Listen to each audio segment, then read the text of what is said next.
বিশ্ব ভালোবাসা দিবস। প্রথম কথা, এই নামটা হলো একটা জালিয়াতি। ইংরেজিতে বিশ্ব ভালোবাসা দিবস বলে কিছু নেই। ইংরেজিতে নাম কি? হ্যাঁ, সেন্ট ভ্যালেন্টাইন্স ডে। এর বাংলা অর্থ হলো সাধু অর্থাৎ বাবা ভ্যালেন্টাইনের ওরস। এটা হলো একটা খ্রিস্টানদের ধর্মীয় দিবস। সেন্ট ভ্যালেন্টাইন্স তো আমাদের কোনো পিসেব, ঠিক না? কাদের পিসেব? খ্রিস্টানদের গুরু দেবতা সেন্ট। আপনি যদি সরস্বতী পূজায় অংশ নেন, মুসলমান থাকবেন? তাহলে আপনি সেন্ট ভ্যালেন্টাইন্স দিবসে মুসলমান থাকবেন কি করে? এটা তো খ্রিস্টানদের একটা দিবস। আর এই খ্রিস্টানদের দিবসটাকে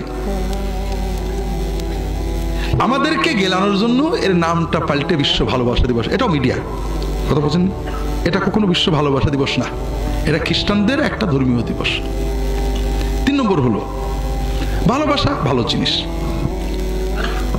ভালোবাসা দিবসে কেউ কি বলে যে মাকে ভালোবাসতে হবে, দেশকে ভালোবাসতে হবে, গরিবদেরকে ভালোবেসে তাদেরকে কিছু টাকা দিতে হবে, বলে নাকি? কারণ এই ধরনের কথা বললে, যদি ভালোবাসা দিবসে আমরা পিতামাতার ভালোবাসার কথা বলি, দেশের ভালোবাসার কথা বলি, গরিবের ভালোবাসার কথা বলি, তাহলে তো আমাদের স্বাধীনতার সার্বভৌমত্ব নষ্ট হয়ে যাবে, ঠিক না? ঠিক। আসলে তাহলে কেন এগুলো বলা হয় না? শুধু বলা হয় জৈবিক প্রেমের কথা, বান্ধবীকে মেসেজ দেওয়ার কথা, টি শার্ট পরার কথা। কারণ এখানে উদ্দেশ্য একটাই, সেটা হলো কোম্পানিগুলো মোবাইল ব্যবসা করবে, সিম ব্যবসা করবে, টাকার ব্যবসা করবে, রিচার্জের ব্যবসা করবে, টি শার্টের ব্যবসা করবে, পেপসির ব্যবসা করবে। এর পাশাপাশি তোমাদের ভিতরে অশ্লীলতা তৈরি করে দেবে যে তোমরা যেন ওই পিছলে পথেই চলতে থাকো। কথা বুঝতে পারছেন? বিশেষ করে যুবকদের সামনে জীবন বড় কঠিন। তোমরা যৌবনে আসো, যৌবন শেষ হয়ে যাবে 30, 35, 40-এ।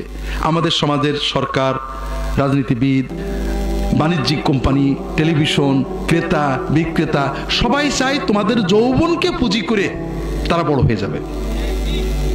তারা যৌবনকে মাতিয়ে দেয়, মাতাও মাতাও যৌবন, বন্ধু খোঁজো, বেশি কথা বলো, বেশি সিম কেনো, বেশি মোবাইলে টাকা দাও, বেশি জিনিস কেনো, এই সেই কথা বুঝতে পারেন।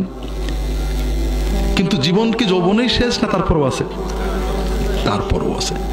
যদি একটা উদাহরণ আমি মাঝে মাঝে দিই, দুধ যখন আমরা জ্বালাই, দুধ জ্বালাই না, একজন আধা কেজি দুধ কিনেছে, হাঁড়িতে দিয়েছে, আধা হাঁড়ি হয়েছে, জ্বালাচ্ছে, হাঁড়ি ভরে যায় না? চিন্তা করলে এত দুধ কে খাবে? যেটুকু পরে পড়ুক, আমার 1 হাঁড়ি থাকলেই হবে। ও জ্বালাচ্ছে, কোনো হচ্ছে, সে সুন্দর কটুক থাকে, কিছু থাকে না, ঠিক না? আমাদের যৌবনটা হলো এই উদ্বেলিত, পড়ে যায়। কথা বলেন না?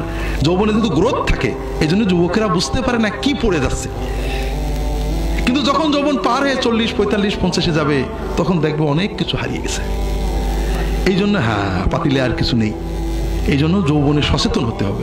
তুমি যদি যৌবনকে উপভোগ করতে চাও, কোনো কিছু শোনা লাগবে না, যৌবন আনন্দেই যাবে। যৌবনে মার খেলে ব্যথা থাকে না, কষ্ট পেলে ভুলে যায়, বন্ধুরা একবার ফুর্তি করলে সব ব্যথা ভুলে যায়, যৌবন ফুর্তিতেই যাবে।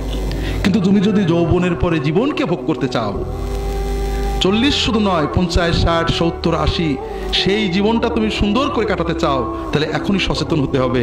একটা হলো নামাজটা ভালো করে ধরতে হবে। নামাজ পারি না পারি হাজিরা দিতে হবে, নামাজ শিখতে হবে, বুঝে নামাজ পড়তে হবে, নামাজের ভিতরে আল্লাহর কাছে চাওয়া শিখতে হবে। এই নামাজ তোমাকে আল্লাহর রহমতের সাথে ধরে রাখবে, দুনিয়াতে তোমাকে ভালো রাখবে, আখিরাতে ইনশাআল্লাহ জান্নাত পর্যন্ত পৌঁছে দেবে। দ্বিতীয়ত, অশ্লীলতা বেহায়াপনার পথ থেকে সরতে হবে।